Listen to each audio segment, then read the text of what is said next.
Hi guys, welcome to another code film. This code film is on the USSD Application Security. Some aspect of it regards to identity and authentication. This is the version 2 of the previous one, and the link will be shared in the description. So in this one we want to see the pin prompt implementation that has been done. Then I'll just stress on some OAuth aspects and login, and I'll call it a wrap. Everything has been set up, it's just a matter of testing and demonstration. Alright, let's get started. So our application is already running. I've started the server. I've explained some of these things over and over and over, so I'm not going to repeat myself. So I'm just going straight to our terminal. That's our USSD shortcode. I've provisioned a new USSD shortcode. We've explained all this in our previous videos, so I'll just share the link and take some time out to understand everything. And the films are in snippets, so you don't have to stress yourself to watch everything.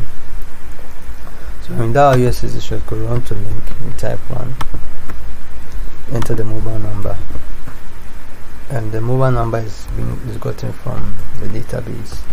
Right, working on the database, so this is where I'm getting the mobile number, and that number is Senyor's number. You can do a query, so let's start from where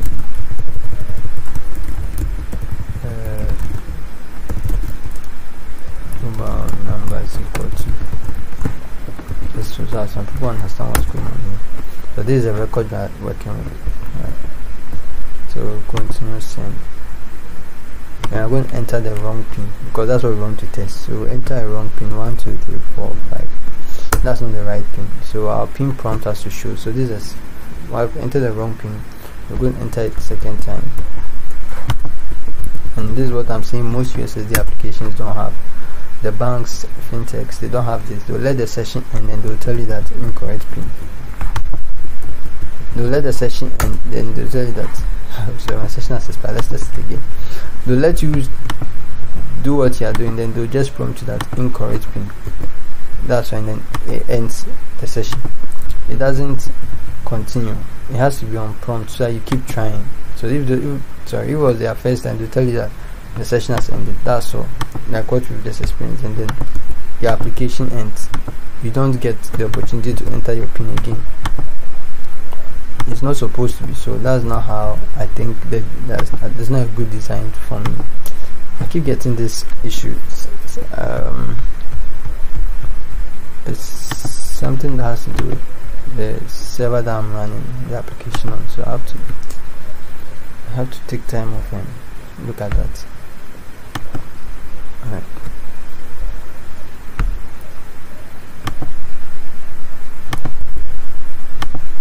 Okay, so let's continue. Enter the phone number,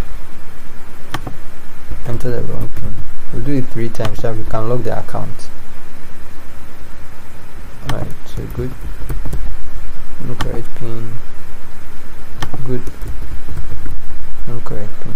So you realize that our application gets logged. So 3 times, maximum of 3 times. That's all, and it's on point. So you realize that our account has been logged. And that's very good, because even with cards and mobile apps, sometimes your account can get logged, and they say contact Horizon Bank support for assistance. I've been stressing on login. So login just helps you to see things that happen inside your application and without people knowing. So in login you can do so many things. So I'm here, I log what's interesting to me. So for instance, contact Horizon Bank support. If you contact them, they'll have to use logs to try and find out what the issue was or what went wrong or any other details they need. So anything that is in white is not being logged yet. Anything that is in red is being logged.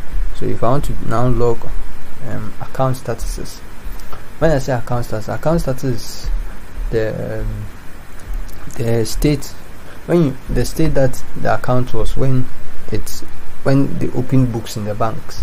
So in other words, the day you went to the bank, there's a default account status. If you deposit the deposit amount, your account has been opened. I don't know what other things they do if you don't have the money, whether they will credit you or something. For that I don't know. but it's based on the account status that your account goes through several maintenance and stuff. So open is what I'm using in the database. By maybe it could be a character, because open is too long. So are you going to type for everything open in other states? No, it's not comfortable, or it's not neat. Yeah. So let's log account status so we know what to do when a call comes in from a customer that my account is in this state, or my account has gone through this state. So system.out is what's happening here, but I wouldn't use the logger to do that. So I'll just copy this line of code and drop it here.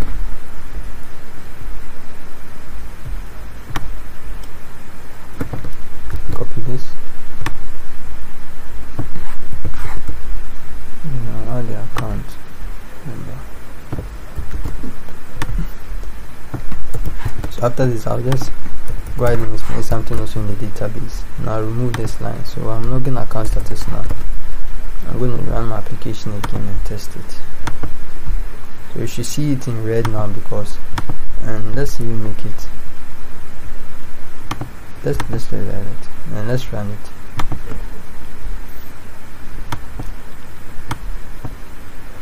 Okay.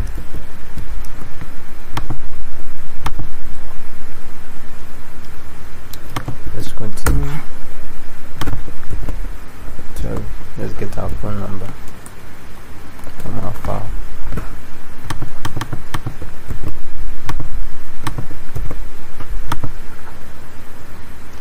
Okay, that's good. So now I realize that account has been logged and it's in red. So if you contact support right now and you ask them for support, they have to open the logs, or they have to have a portal or something to do that. So we'll just find out where our logs are based on for this. Our logs are located, I created a directory for that, so it's just here. I'm not going to go technical, guys. My video will go more than 1 hour. So here's the logs. You open the logs. Let's see if you can see our account status and even the phone number that called.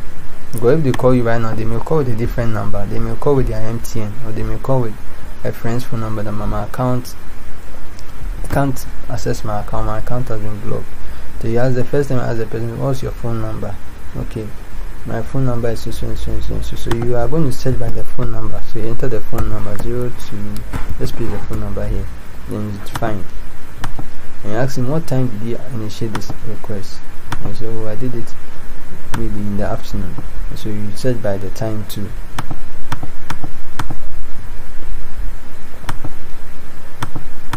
So you start searching. So you can see how you can find the account. And to not be only one person, it could be several people that are calling. You understand? So you have to log these things so that they will help you to do your search very well. Because the logs are plenty. Because you can find it almost everywhere. That phone number. So the person has a case that he has incorrect pin. So what's your phone number? When you just see you call, okay, this is my phone number, then you start searching. Okay, then you analyze the logs or whatever view that will be presented. Alright, so yeah, so you can see it's highlighting all. So you can pick the most current one, that's the last one, because the logs are being written by time base. So this is the time 12. Let's check it. The time is now 12:31. Also on my machine too is 12:30. So it's just recent. It's a recent in transaction and recent operation. Not transaction, recent operation. That's okay. So you can check, and you can even find the network. So everything has to be logged. Yeah, I hope now you get the concept of logging. This is happening behind the scenes. So you're just going to contact support. You don't know the number that is even calling you. Yes, who am I speaking to? What's your phone number? If you don't log, if I'm not logging the phone number, it's not right. So it's supposed to be logged. So you can even refine it and say that phone number of customer being used. You can add it in your log, and then that one makes it more neater or more refined. So that's improving your logging, making your logging more sufficient. Something as account status of phone or mobile number. Then maybe we could add another one. Can even add name of customer, the name of the customer, because there's a part on our USSD that we are showing the name of the customer. on the view. So even before you even show the view, why don't you just log the name? Let's log the name. Let's do that. And I'll just move straight to the OAuth side and look at the old version, so we can end it right there and there. So verify phone number. Okay, enter mobile number, display, enter. So reset the response here, menu.set response. Let's go, just step into this code.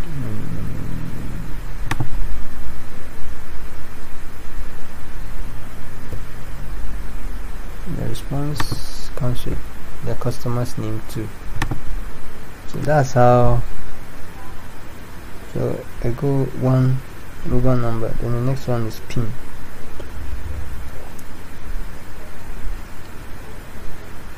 So display enter PIN message. So display enter PIN message. Enter PIN message will get us the name here. So we are getting down to the code we are doing. So as I'm getting a phone, so I'm just using verify mobile number to do that. And in verifying phone number, I'm getting all the data that I need. So this verify PIN number, give me a name. Let me check the response.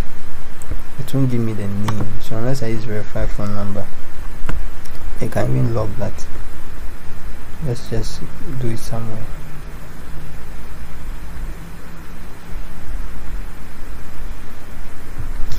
Account status name. Okay, so let's do it here. Let's add a log here before we even just log it out.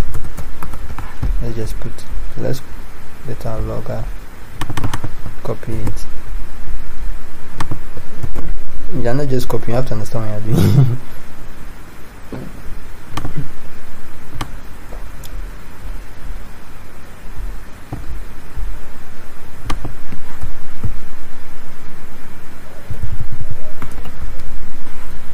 So make a customer details, view response, get customer, choose one. So this will be the customer details. Then we know that it's part of our log. So let's just run it again. It may changes. So we are logging that now. And after this, I'll move to the database side and show you something. Okay, so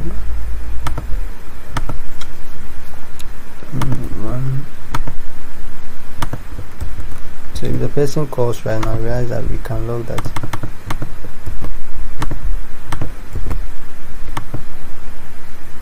Okay, good. So let's see if that was being logged. Let's go to our logs.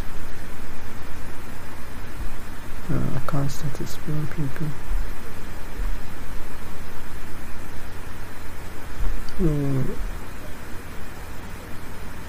Customer details. I'm not seeing customer details here. At which instance are we at? Now flow. Okay, let's check again. Now flow. Where does this okay? Enter mobile number.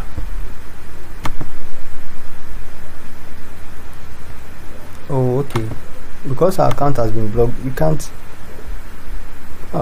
do it. There's a logic that works. You know, USSD, when you, because it's an API, every time the request comes in a certain format, so it won't really show here. Yeah, it won't really show here. So what we can do is that we can actually copy this line of code and put it on the. That's when the application starts. Yeah, somewhere here. Let's put it somewhere here where we are doing the checks for that. Yeah, so this is where it will be. Yep, so let's run it again. And the reason is because the USSD application has a way of accepting data, so you have to follow a certain guideline to do that. If you don't do that, you have some challenges with the inputs. So yeah, if you watch the video more, you understand why I'm doing it that way. But it can be written better. Don't go for anything that's not good. It can be written better. people have built different angles of building writing USSD menus. Okay, so why am I not seeing my customer details?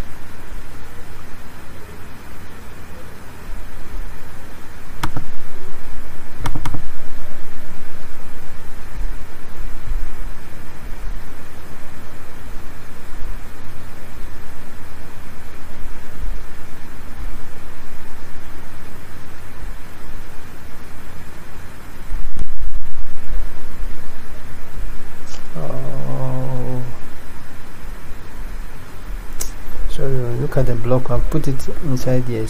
Don't worry, it's also good. Let's move it out. Let's just copy and paste it on top there too. So that it's supposed to be out. Out is better. Let's make it out, because there's a logic that it's not yet working. So no, that's not yet working. Hasn't yet. It's not implement. It's not working based on the status of the database of the account. So you won't see it. So I make some changes. So I can also leave it down here, and when I make those changes to see it. Yeah, so it's good. It's a good thing. So let's try it again. It seems I'm repeating myself. Duplicate. Right, so I'll just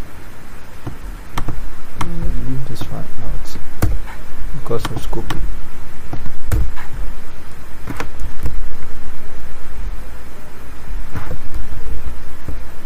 Now just pick. This I'll pick. Even before that, let me be sure. Let's just now go and copy everything. Let's just pick what we need. We just need verify phone number. This is all that we need. Oh.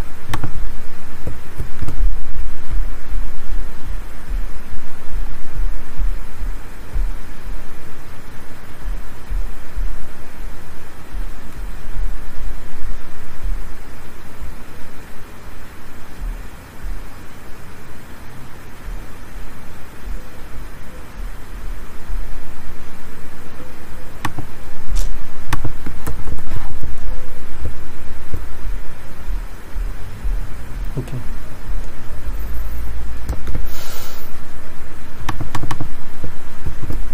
You can also put it down here too.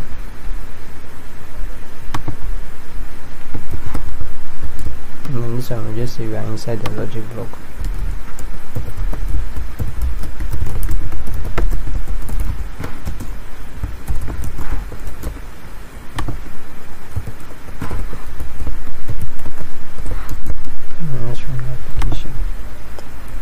This time I'm usually it in our logs.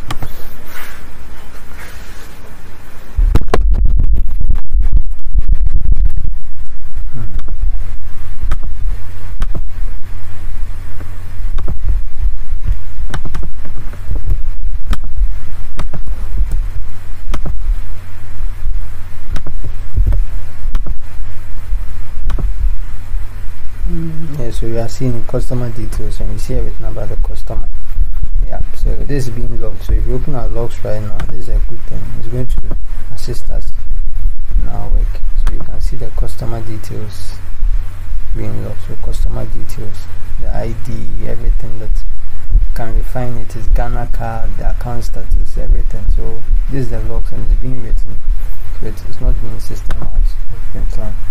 Alright, so yeah, so if you have the portal or something, you have viewed it by API calls to see your support to be able to know what they are supporting or what they are going to do a resolution on. Then the whole application communication and engineering starts. Maybe you communicate to this person, it's not in this code field. So let's drop that. Let's go straight now. Let's go to the database. And so back to our database, I'm going to explain something. I realize that our PIN numbers are being hashed. You know, a Ghana card, we have to hash them, and the reason is that that's the OAuth side. You don't want to expose sensitive data to anybody that has access to the database, because when the person has a PIN and knows your phone number, meaning that any person in the bank or any person in the fintech company can make changes to or tamper with someone's account. So we have to hash this one. So if you use plain, plain, if it's plain in the database, it's not the best. So it has to be hashed so that you hide sensitive data. Someone say this is not making sense. It will make sense. I can't just put something like 1, 2, 3, 4, 5 here.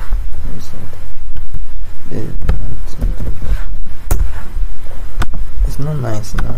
You are giving full, you're exposing sensitive data. You get it? So that's not the best. So you have to always find a way of following standards that have been discovered, or flaws that have been discovered out of people's own mistakes and research that have been conducted by companies that are way ahead, and I've realized that certain things have to be done properly. Yeah, so that's it. So now let's come to account status. Now status is what's helping us to block the account. So right now, if contact support and support that, okay, fine, we've seen it like that been blocked, give us your phone number. You can search for the phone number. Now let's open your account. Open. Your account is being opened. It's been done in the back end, so you don't see it. It's a database, it's a status. So now how are you going to? Someone asked me, how did I know all these things? Listen, I play a lot on my own. So this project, I first started with just these columns, first number up to pin number, and later I added this functionality based on curiosity. So it just comes as and when. It's not like I sat there and I designed everything from scratch. No, if you watch the earlier videos, you realize that it's a journey. Yeah, so that's the how I get to know. I started working working at different places. Like if you open your mind and you understand databases, you will be able to do a lot of crazy stuff. Yeah, I'm not there yet, but at least this implementation alone to me is a plus. So this is how it's looking like. So open. So we've opened whose account? Miriam's account. Fine. So now Miriam can access the application. So Miriam doesn't even know that all this is happening. So you just go back and say, yay, my account has been opened. Yeah, so that's just voila. And now she continues with the pin. The pin is 9089008, but it has been hashed. The code is all taking place at the background, doing some decryption and stuff.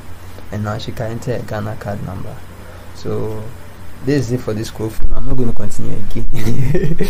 So there's a lot coming up this year, so stay tuned, and then if you have any questions, drop it in the comment section. No, let's go and do the recap. Should we do the recap? You've seen the old videos already. You know how the first version was looking like. So the first version didn't have this feature. I'm being tempted to go back. Please go and watch the video so that you understand the first version, because I don't want to go and touch anything and then the whole thing will scatter and I have to come back again. And no, so go and watch the first version, and then thank you guys for being around. This is codefilms, and this year is going to be super. Alright, later. Bye.